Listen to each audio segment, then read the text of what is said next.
Tesla roadster টেসলার সর্বপ্রথম গাড়ির মডেলটি ছিল একটি স্পোর্টস ভেহিকল যা ইলেকট্রিক গাড়ির ইতিহাসে অভূতপূর্ব সাফল্য নিয়ে আসে।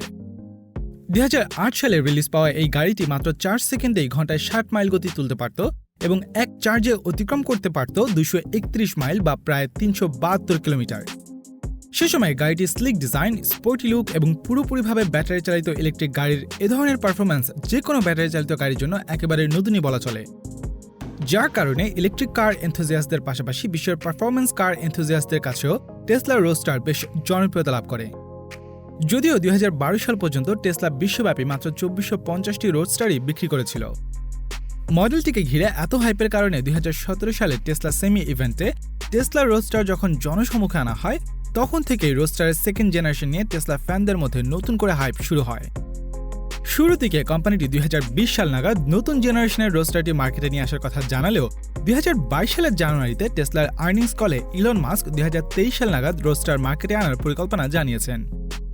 কিন্তু কেন টেসলা গত 5 বছরেও সেকেন্ড জেনারেশন রোডস্টার বাজারে আনতে পারেনি এবং ঠিক কী কারণে এই গাড়িটি বাজারে আনতে আরও সময় লাগবে?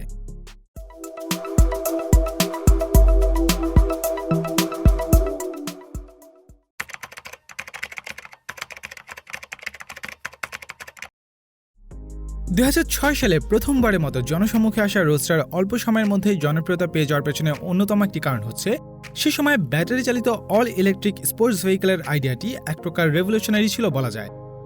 প্রথম বাজারে আসা রোডস্টারের প্রোডাকশন শুরু হয় 2007 সালে এবং 2008 সালের ফেব্রুয়ারি মাস থেকে ডেলিভারি শুরু হয়।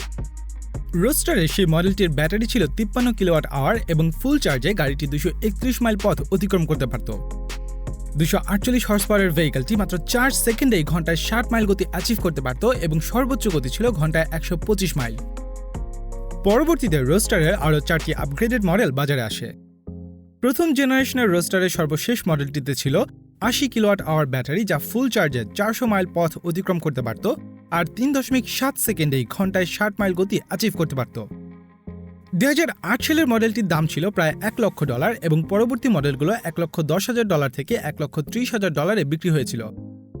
2012 সালে রোডস্টারের প্রোডাকশন বন্ধ করে দেওয়া হয় এবং পরবর্তী কয়েক বছরে অবিকৃত গাড়িগুলো মূলত ইউরোপ ও এশিয়ার মার্কেটে বিক্রি করা হয়েছিল। 2015 সালের জুলাই মাসে টেসলার অফিসিয়াল ব্লগে ইলন মাস্ক প্রথমবারের মতো সেকেন্ড জেনারেশন রোডস্টারের কথা মেনশন করেন। ব্লগ পোস্টে ইলন 4 বছরের মধ্যে অর্থাৎ 2019 সালের মধ্যেই নেক্সট জেনারেশন রোডস্টার বাজারে নিয়ে আসার কথা জানিয়েছিলেন। পরবর্তীতে 2017 সালের নভেম্বর মাসে টেসলা সেমি ইলেকট্রিক ট্রাক আনভেইলিং ইভেন্টে মাস্ক সেকেন্ড জেনারেশনের টেসলা রোডস্টারের বেস মডেলটি জনসম্মুখে নিয়ে আসেন। সে ইভেন্টে মাস্ক দাবি করেন নতুন জেনারেশনের টেসলা রোডস্টারের সর্বোচ্চ গতি হবে ঘন্টায় 250 মাইলেরও বেশি এবং 200 কিলোওয়াট আওয়ারের ব্যাটারিতে ভেহিকলটি এক চার্জে সর্বোচ্চ 630 মাইল অতিক্রম করতে পারবে। এছাড়াও সেকেন্ড জেনারেশন টেসলা রোডস্টার মাত্র 1.9 সেকেন্ডেই ঘন্টায় 60 মাইল গতি অ্যাচিভ করতে পারবে। এছাড়া বেস মডেলটি হবে 4 সিটার ভেহিকল যেটির রিমুভেবল গ্লাস রুফ বদলে খুব সহজেই গাড়িটিকে একটি কনভার্টিবলে রূপান্তর করা যাবে। ইভেন্টটিতে বলা হয় ভেহিকলটি 2020 সালে বাজারে আসবে। অ্যানাউন্সমেন্টের পরপরই টেসলা রোডস্টারের রিজার্ভেশন অর্ডার নিতে শুরু করে। বেস মডেলের দাম ধরা হয়েছিল $2 লক্ষ যা $50,000 রিজার্ভ করা যাচ্ছিল এবং প্রথম 1000টি গাড়ি ফাউন্ডার সিরিজ মডেল হিসেবে $2.5 লক্ষ দাম ধরা হয়েছিল এবং ফাউন্ডার সিরিজ মডেলের জন্য সম্পূর্ণ অর্থই পরিশোধ করতে হয়েছিল। মে 2020 সালে জো রোগান পডকাস্টে মাস্ক জানায় রোডস্টার আপাতত টেসলার প্রায়োরিটি না। পরবর্তী বছর জানুয়ারিতে ইলন একটি টুইটে 2022 সালের সামারির শেষ দিকে একটি ড্রাইভেবল ক্যান্ডিডেট ডিজাইন এবং ইঞ্জিনিয়ারিং ইউনিট শেষ করে 2022 সালে ডেলিভারির কথা জানান।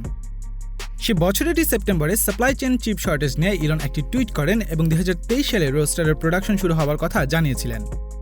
এদিকে একই বছরের ডিসেম্বরে টেসলার অফিসিয়াল সাইট থেকে ফাউন্ডার সিরিজ অর্ডারিং অপশন বাদ দেওয়ার পাশাপাশি বেস মডেলের প্রাইসও বাদ দেওয়া হয়।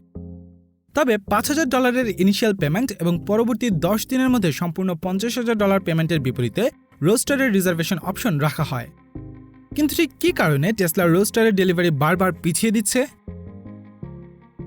টেসলা রোডস্টার 2020 সালে লঞ্চ করার কথা থাকলেও পরপর 2বার ডেলিভারি ডেট পেছাতে হয়েছে।